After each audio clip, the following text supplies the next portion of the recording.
পোস্টটা ভাইরাল হয়েছে, নিজেরে মানে নিতে পারতেছি না, এমন কষ্টের মধ্যে আছি। যারা নিচে ধরিয়া সে আমার অনেক মানে বন্ধু সমতুল্য, বাতিজা সম্পর্কে কিন্তু বন্ধু সমতুল্য, অনেক ক্লোজ ব্যক্তি আমার।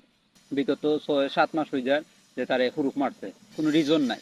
কিতা লাগে তুই আমার পথ দেখাইবে না নি যে তোরও কারণে হুরুপ মারছি, তোরা আমি ফায়দা দিলাম, তুই ফায়দা নিলে আমার কাছ থেকে মাসের মাস তার সাথে যোগাযোগ করে কোনো কিছু হইতেছে না। আচ্ছা ঠিক আছে, তুই আমার হুরুপ মারছস, আচ্ছা হুরুপ তুললা দে, আমি কপাল আনিতাম, আমার কপাল ওইবার দে। কয় যে তুই আমার আমিনু না। তার আকাম হয়েছে আমার আপনার আমিল মঞ্জিল, আর 8 তারিখ এক্সপায়ার হয়েছে, আর 10 তারিখ তারা দুইটা নাই।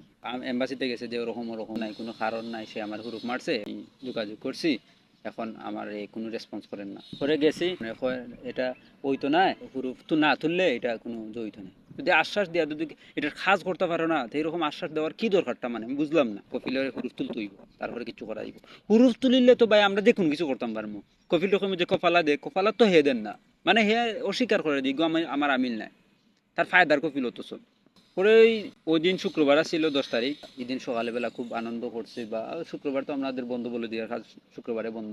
ওই দিন আমরা শুক্রবারে আসরের পরে গেছি বাজারও, নামাজও গেছি, নামাজ পড়িয়া বাইর হয়েছি, মানে পুলিশ আইছে, পুলিশের সামনে পড়ে গেছি। পরে আমরা জিজ্ঞাইছি না বা ডাকছে না, পরে দেখি সামনে আর একটা গাড়ি, রাস্তার ওই দিকে একটা গাড়ি, প্রথমে একটা গাড়ি, শেষে আর একটা গাড়ি, মানে দুই দিক থেকে ঘেরাও করছে বাজারটা, সবাই চেক করতেছে। তাইলে আমরা ওই বাকালার মধ্যে ঢুকিয়া তখন কতক্ষণ পরে দেখছি যে ভাই ওই যে সাইড থেকে গাড়ি দুইটা আস্তে আস্তে মানে বাকালার দিকে আইতেছে, আইসে বাকালার মধ্যে আইয়া হইলো নফর তাল জিবা কামা। আমি তার ইশারা করছি আর কি, আর সে দেখে নাই, খেয়াল করে নাই, বলছি যে ওই দিকে লুকাই যা।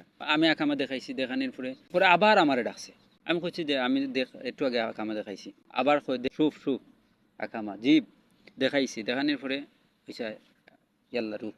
তারপরে তার আকামা দেখাইছে, তার আকামা দেখার পরে দেখছে যে তার এটা হুরুপ মারার সাথে সাথে তারে আরেকজন পুলিশ এনে ডাইকা তার গাড়ি তুলছে।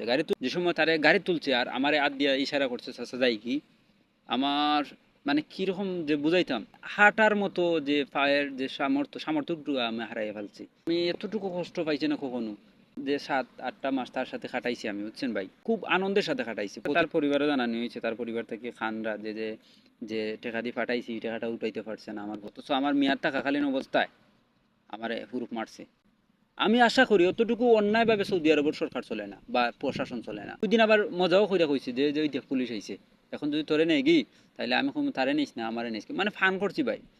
তো সেও বলতেছে না বেটা চাচা অন্য যাওয়ার আমার খেয়াল না রে, আমি এখন পর্যন্ত যেটা যে টাকা খরচ করে আইছি এই টাকাটা উঠাইতে পারছি না। 2.5 বছরে সে যে টাকা দিয়ে খরচ করে আইছে ওই টাকাটা পর্যন্ত উঠাইতে পারছে না ভাই। আর কি কষ্টটা কইমু। আর 5 জন আছিল গাড়িতে, 3 জনে কান্নাকাটি করছে, পরে তারারে সাইডা দিলাইছে, পরে সেও তারা 2 জন কান্নাকাটি করছে, তারারে আর সাইডা দেয় নাই। বাংলাদেশ সরকারের প্রতি একটু অনুরোধ থাকবো যে আমরা প্রবাসীদেরকে একটু শান্তি দেন।